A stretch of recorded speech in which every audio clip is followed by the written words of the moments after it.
ఉపాధ్యాయ దినోత్సవ ఉపన్యాసము. గౌరవనీయులైన ప్రధానోపాధ్యాయులు గారికి మరియు ఉపాధ్యాయులకు నా నమస్కారములు. నా తోటి విద్యార్థులకు అభినందనలు. గురువులందరికీ ఉపాధ్యాయ దినోత్సవ శుభాకాంక్షలు.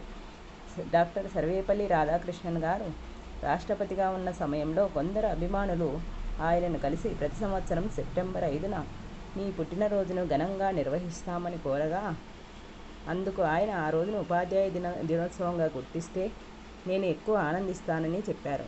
అందుకే దేశవ్యాప్తంగా సెప్టెంబర్ 5ను ఉపాధ్యాయ దినోత్సవంగా జరుపుకుంటున్నాము.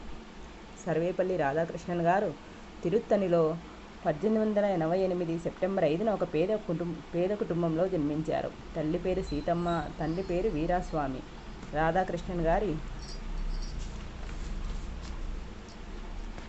బాల్యం, విద్యాభ్యాసం తిరుత్తణిలోనే సాగాయి. తర్వాత అక్కడికి దగ్గరలో ఉన్న తిరుపతిలో లూథర్ ఉన్నత పాఠశాలలో చేరారు. ఉన్నత విద్య రాయవెల్లూరు, మద్రాసులలో సాగింది. వీరి చదువంతా ఉపకార వేతనాలతోనే సాగింది. తత్వశాస్త్రం, ఫిలాసఫీలో MA చదివిన ఆయన 1909లో మద్రాస్ ప్రెసిడెన్సీ కళాశాలలో తత్వశాస్త్ర బోధకునిగా చేరారు. పాఠాలు చెప్పి ఇంటికి వెళ్లకుండా ఆయన అక్కడి గ్రంథాలయంలో కూర్చొని ఉపనిషత్తులు, భగవద్గీతల నుంచి బ్రహ్మసూత్రాలు, ఆదిశంకరాచార్య, రామానుజ, మధ్వాచార్య, జైన, బౌద్ధులకు సంబంధించిన తత్వగ్రంథాలన్నీ అధ్యయనం చేశారు.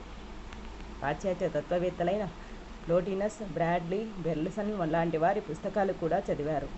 1903లో శివకామమ్మతో వీరికి వివాహం జరిగింది. వీరికి 5 కుమార్తెలు, 1 కొడుకు జన్మించారు. రాధాకృష్ణన్ గారు 1918లో మైసూరు విశ్వవిద్యాలయంలోనూ, 1921లో కలకత్తా విశ్వవిద్యాలయంలోనూ ఆచార్యునిగా పనిచేశారు. మైసూరు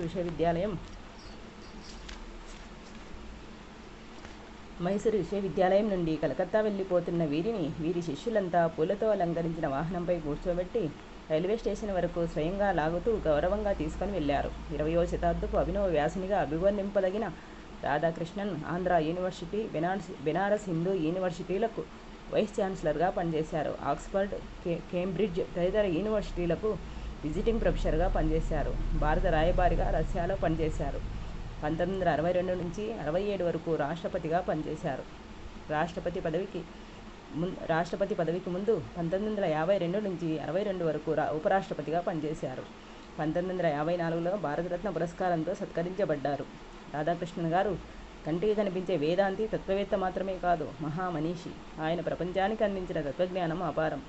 చేపట్టిన ప్రతి పదవికి వన్నె తెచ్చారు. ఎన్ని గొప్ప పదవులు చేపట్టినా ఉపాధ్యాయ వృత్తికి ఆయన అధిక ప్రాధాన్యత ఇచ్చారు. వీరి జన్మదినాన్ని ఉపాధ్యాయ దినోత్సవంగా జరుపుకోవడం మన అదృష్టం. నాకు ఈ అవకాశం ఇచ్చిన పెద్దలందరికీ నా ధన్యవాదాలు.